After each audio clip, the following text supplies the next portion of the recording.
Well, it's the end of day 3 and it's supposed to be finished, but he's coming back. All that patching they've done there has to dry, and he's coming back Sunday to finish off whatever he has to finish off there. So yeah, $4,600 it's cost me for that, plus repairing the crack outside. And I'm still adjusting to the fact that the door's not on the front here, but that was my error because I said I wanted the door to open out. Obviously, that's why he's put the door on the back, whereas if the door was on the front, on the bedroom wall here, obviously the door would have had to open either that way or that way, or that way. And I said I wanted the door to open that way. So that's why he put the door on the back. So certainly wasn't their fault. That was just me not thinking. So I'll get used to it. I'm painting this room black. So I've got a few days to think about it, but I'm thinking about that whole area being painted black as well, so that it doesn't stand out so much. Like the only thing you'll actually see is the doorknob, but that's something I've got to think about. So yeah.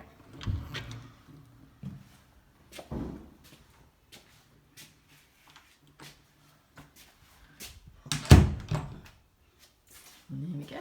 See the other side.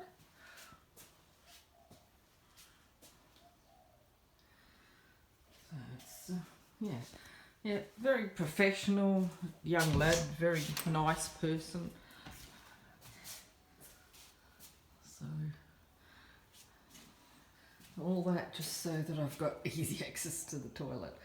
The other thing that just occurred to me is that the light switch, the light switch for the toilet is all the way over there. And because it's cold, because the dogs sleep in this room, Molly's incontinence, she wees on the floor. So the whole idea is, you know, not having to walk the whole length of the house to go to the toilet and not having to walk through this door. So obviously this door I will want to stay shut, and I might even put a door snake across there to try and not have too much cold air getting in here. So my bed's going to be there. So if I get up in the middle of the night to go to the toilet, there's going to be no light. I don't want to have to walk around the bed to go and turn this light on. So I'll put my bedside on this side of the bed, and I'll have my little light there. So if I leave the doors open, hopefully that'll be enough light to find my way to the toilet. Otherwise I'm going to have to come up with some way of having some light. I mean, there's a power point there. I could possibly plug a little light in there, you know, put a little shelf here and have a little light sitting there. I don't know, but we'll see how we go. So this room's much bigger than the room that I'm in. I wanted to be able to fit all my bedroom furniture in here, which is enough for 2 people, 2 wardrobes, a dressing table, tall boy.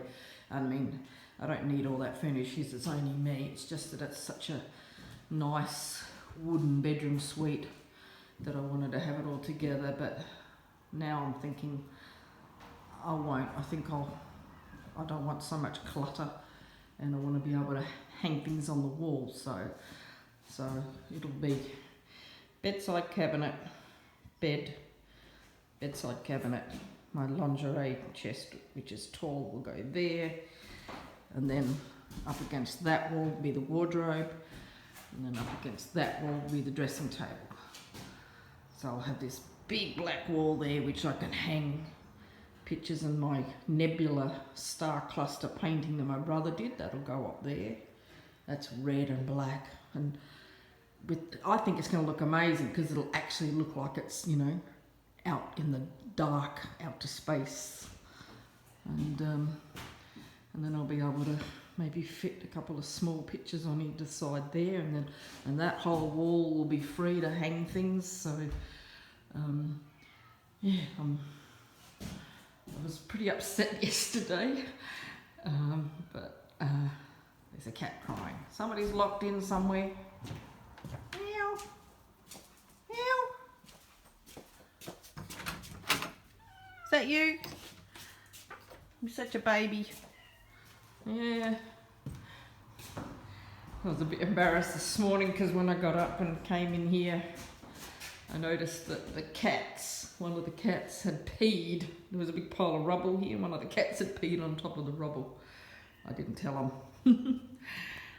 They didn't say anything. So yeah, it's getting there.